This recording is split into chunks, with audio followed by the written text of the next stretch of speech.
Hi, I'm Sonya White Jaguar. Welcome to White Jaguar Weekend Read, my weekly audiobook series. Let's continue with my free book, Writing Alan Rickman's Autobiography, a fan fiction romance. Chapter 7, The Art of Lovemaking. After Alan returned with his art supplies and a folding chair, he sat at the foot of the bed to begin his boudoir sketch. Pad and colored pencils in hand, he took one glance at me and asked, "Are you ready, darling?" I felt like a plucked chicken on a barbecue spit, but all I said was, "Just tell me what to do." He asked me to drape the red scarf in provocative ways, but to keep certain parts of my body covered. "Don't reveal everything," he said.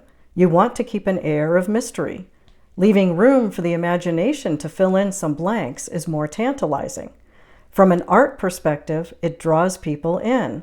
The piece engages the audience and begins an interactive conversation with them." As his hand danced across the page, he made quick, broad strokes, followed by other subtler movements.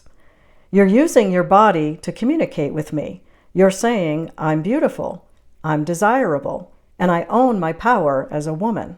You can always explore that in the realm of art, even if you feel you can't do that in the real world. I'm giving you a safe space to do that here. I want you to feel comfortable doing that here." Every so often, Alan asked me to turn my body and move my arms and legs into more seductive poses. His patient guidance helped me release my awkward stiffness so that the positions felt more natural. I'd honed the ability to express myself well with words, but what Alan was teaching me to do now was very different from what I'd learned as a writer. He was showing me that it was okay to take chances and reveal myself in a new way. It was safe for me to celebrate myself and allow myself to be seen. No one had ever done that for me before. Gradually, the roasted chicken feeling transformed into something more like a blazing sun. The sun makes no judgments about itself. It shines its light without ceasing. Because of his position at the foot of the bed, Alan blocked my view of the painting on the wall. However, one time when he leaned forward and shifted the scarf to cover my body differently, I caught a glimpse of the two lovers in delight behind him.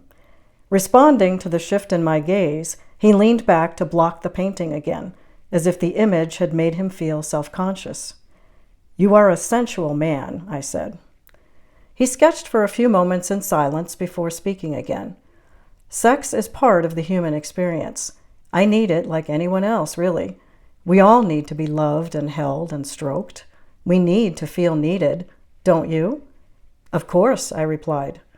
Alan continued, "I see sex as a conversation between two people who are conversing in a language beyond words. That's what I was trying to express with that painting. To have a deeply satisfying sexual experience, you have to listen to your partner, really listen. Lovemaking is the art of listening.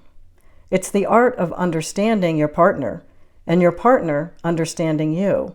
It's a dance, of course, a reciprocation of an inhale and an exhale. You breathe me in, and I breathe you in. That's a very vulnerable act. And if you listen closely during the exchange, lovemaking will teach you who your partner really is, and who you are, and what you both want. Sometimes what can't be properly expressed with words can be expressed in other ways. Sex can be a casual experience for both partners, of course. It doesn't have to be some kind of religious experience that takes you to nirvana or divine union, whatever that is. The key is to be fully present, that's all, and respond to your partner.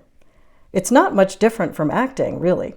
Studying the art of lovemaking can make you a better actor, and acting can help you better express yourself sexually, especially if it gets you more in tune with your emotions.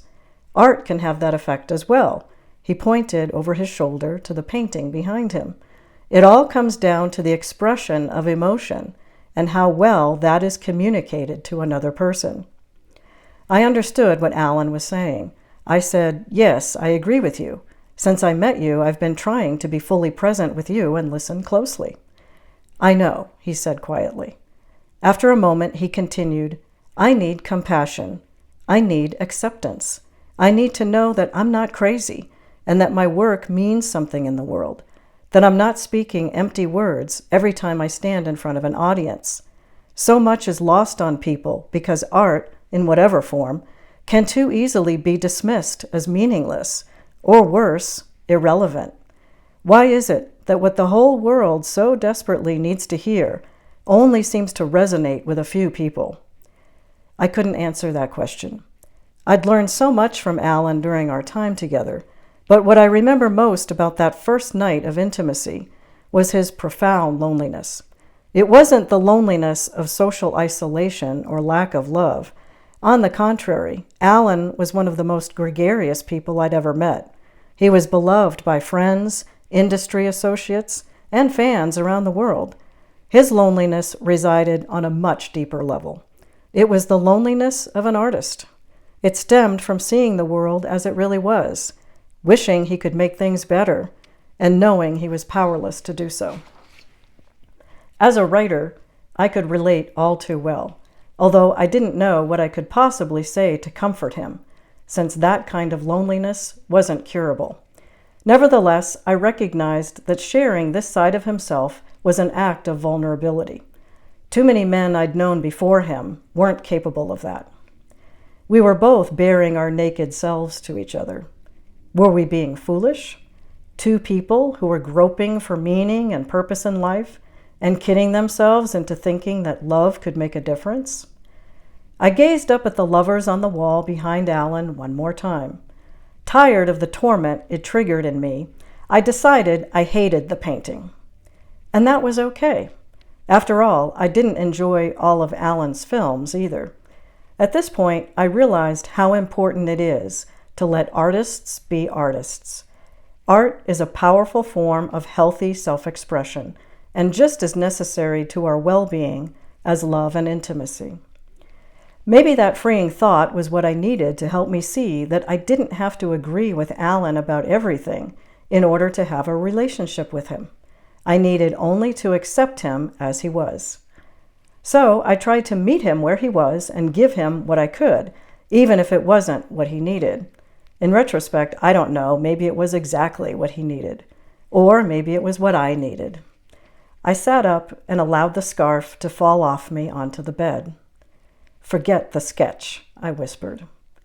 Without a word, Alan tossed his pad and pencil carelessly to the floor as I leaned forward to take him in my arms. Join me next week for Chapter 8, Naked Dreams. Subscribe to my channel if you haven't already, so you'll be notified when the next video is posted. You can also sign up for my newsletter on my website, sonyawhitejaguar.com, and get notified that way. I send out newsletters twice a month. Thanks so much for watching. I'll see you next week.